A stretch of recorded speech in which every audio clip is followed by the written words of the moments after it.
Clyde is a tinkerer. His daughter has taken after him. She makes him a bracelet and is now making one for her mom. One day Clyde opened the door. As soon as he does, two burglars rush in and knock him down. They tie his hands and begin robbing the house. One of them, Darby, sneers, "You can't fight fate," and stabs Clyde. When his partner Rupert protests, Darby shuts him up. Clyde is forced to watch helplessly as his wife is raped and murdered. When his young daughter comes into the room, she suffers the same fate. Meanwhile, career-driven prosecutor Nick discusses the case with a colleague. Things have gotten messy because a judge ruled DNA evidence from the crime scene inadmissible. Rather than risk losing at trial, Nick takes a plea bargain. His reasoning: some justice is better than none. Nick meets with Clyde, who hands him notes he thinks will help with the case. Nick brushes them aside and explains that Darby agreed to testify against Rupert. That way Rupert will end up on death row, but Darby will only serve about 5 years. Clyde, already broken, can't believe what he's hearing. He begs Nick not to make the deal, but Nick insists, "It's not about what you know, it's about what you can prove." Nick even calls it a win, as if spitting in Clyde's face. In court, the case is staged to make Rupert look like the mastermind. Darby even taunts Nick by joking about his wife before signing the plea deal. Outside, Nick tells reporters it's justice served. Darby sarcastically thanks him for being in his corner, adding, "It's nice when the system works." Nick watches, still unsettled by the unfairness of it all. That evening, Nick goes home to his wife, Kelly. To calm his nerves, he talks to their unborn daughter through Kelly's belly. 10 years pass. Nick's daughter has grown up, but he's still buried in work. Once again, he misses her school recital, leaving Kelly frustrated at how little attention he gives their family. On that same day, Rupert is scheduled for execution by lethal injection, and Nick attends with his co-worker Sarah. Instead of watching his daughter perform, Nick watches Rupert die. Rupert's final words are chilling. He insists he wasn't the one responsible for Clyde's family's murder. The drugs are administered, but something goes wrong. Rather than a painless death, Rupert convulses, screams, and suffers a brutal end. The warden claims it's not their fault, it's never happened before. A cop delivers a bottle labeled with the phrase, "You can't fight fate." Nick instantly recognizes it. Police track Darby down at his home where he's high on drugs. He gets a strange phone call from a disguised voice that knows everything about him. Paranoid, Darby follows instructions. Looking out the window, he sees police closing in. He bolts outside, firing at squad cars, before the voice directs him toward an abandoned factory. On the way, he hijacks a cop, forcing him at gunpoint to drive.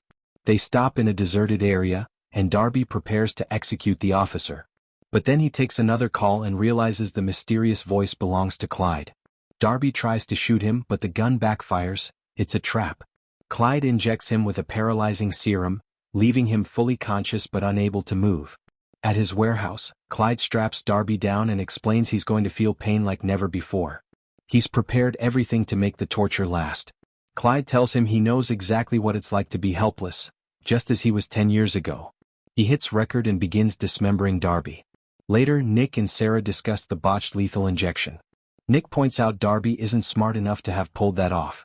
Soon after, police discover Darby's remains, cut into 25 pieces. Sarah concludes Clyde is the only one with motive.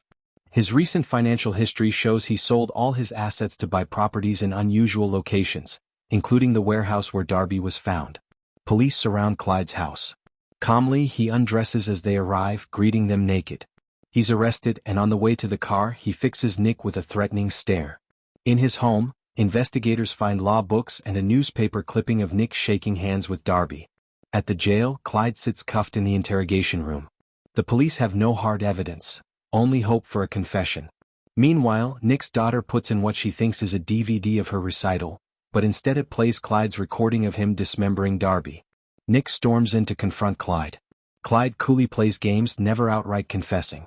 He tells Nick he's dreamed for years about killing Darby and Rupert, but insists nothing he said is admissible in court. Even though Darby was found in Clyde's warehouse, Clyde owns multiple properties nationwide and could claim it was a setup. Then Clyde makes an offer. He'll confess in full if Nick can get him something in return, a bed. Nick refuses, and his boss Jonas berates him for letting his ego get in the way. With no evidence, a confession for a mattress is a fair trade. Eventually, Clyde gets his mattress. Other inmates eye it jealously. In court, Nick argues against bail, but Clyde presents himself as a law-abiding citizen. Without proof, the judge seems ready to release him. Nick protests that Clyde promised to confess but never did.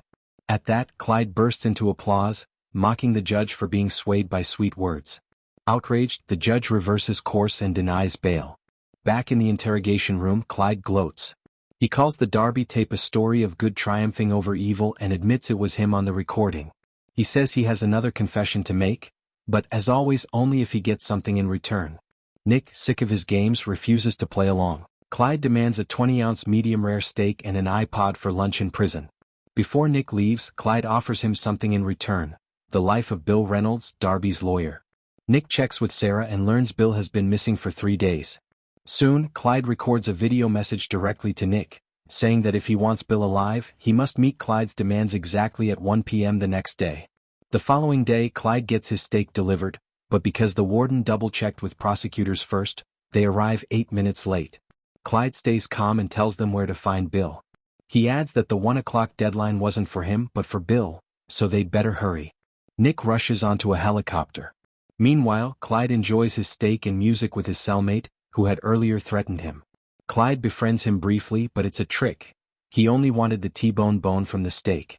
He cranks up the music, hands over the iPod controller to distract the man, and then stabs him in the neck. At the same time, Nick discovers Bill buried alive with an oxygen mask. It took them 15 minutes to reach him from the prison.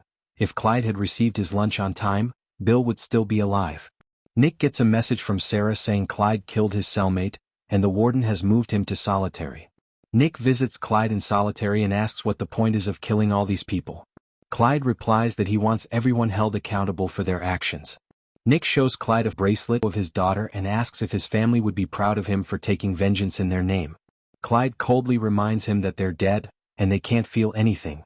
Nick and Jonas then meet with a government official who provides background on Clyde.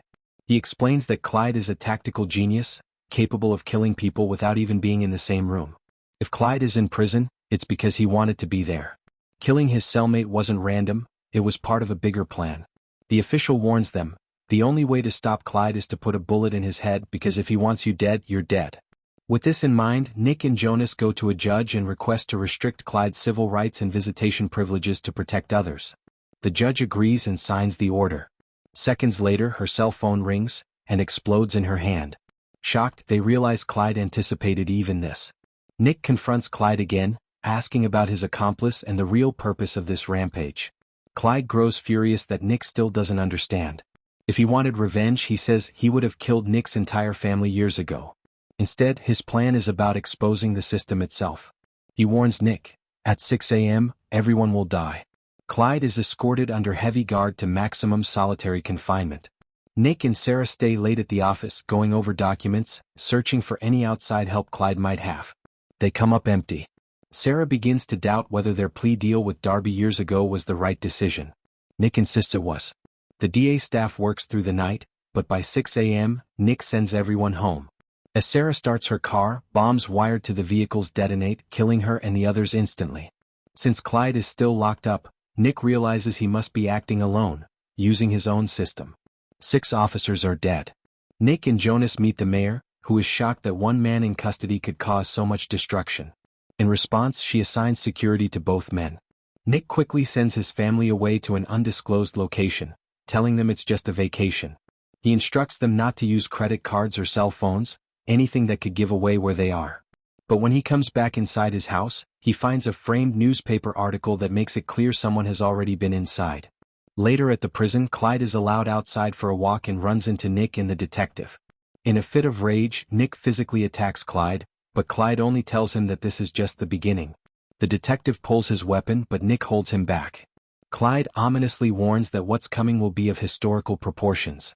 At Sarah's funeral, Jonas argues that they brought this on themselves, though Nick insists they made the right call, even if he's starting to doubt it himself. As they leave in their secured vehicles, a mysterious figure dressed in black hijacks a military drone armed with a machine gun, an EMP and a rocket launcher. The drone disables their cars and brings them to a stop.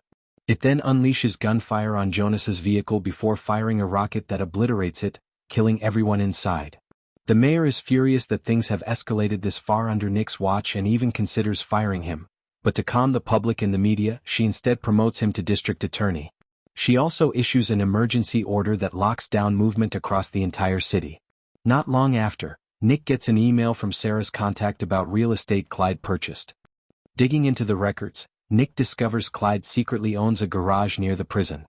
Nick and the detective head there to investigate, where they find a hole in the floor that leads to a tunnel Clyde dug directly under the prison. Even more shocking, Clyde had built access points into every single cell, meaning he always planned to kill his cellmate. When the detective checks Clyde's cell, it's empty. Disguised as a janitor, Clyde slips past a light security check and gains entry into City Hall. Meanwhile, Nick and the detective uncover cameras Clyde installed, including ones inside Nick's house. They also find a quote from Karl von Clausewitz suggesting that City Hall is the center of gravity. Putting the pieces together, they realize Clyde has planted a bomb meant to kill the mayor during an upcoming security meeting. Nick and the detective rush to City Hall and carefully search the building, not wanting to tip Clyde off. On the 5th floor, right below the conference room, they find a suitcase that they believe is the bomb. The bomb squad confirms it's live and warns it could go off at any moment if triggered by a cell phone. Meanwhile, agents monitoring Clyde's warehouse spot him arriving and alert Nick. Clyde makes his way into the tunnel and sets up his equipment to watch the meeting. He takes out his phone and climbs back to his cell. Nick surprises him there, holding him at gunpoint and pleads with him to stop. Clyde coolly asks if Nick came to strike one last deal. Nick finally understands that Clyde has been trying to prove a point all along, but he tells him firmly that he will not negotiate with a murderer. He urges Clyde to walk away, warning that the choice will haunt him forever. Clyde apologizes, then dials the number to detonate the bomb. Nick leaves, telling him he's got about 25 seconds left to live, while the detective seals off the tunnel. Before he goes, Nick plants the suitcase with the bomb under Clyde's bed. He takes one last look at his daughter's bracelet before the blast engulfs Clyde's cell in flames. That's the end. Do you think Clyde deserves any sympathy for what he did, or should justice from the courts have been enough? Drop your thoughts in the comments below. And thanks again for tuning in. Thanks for watching. Don't forget to hit that subscribe button and turn on the notification bell so you never miss any of the exciting content coming your way. Every new video is made with you in mind, and I'd love to have you here for the journey. See you in the next one.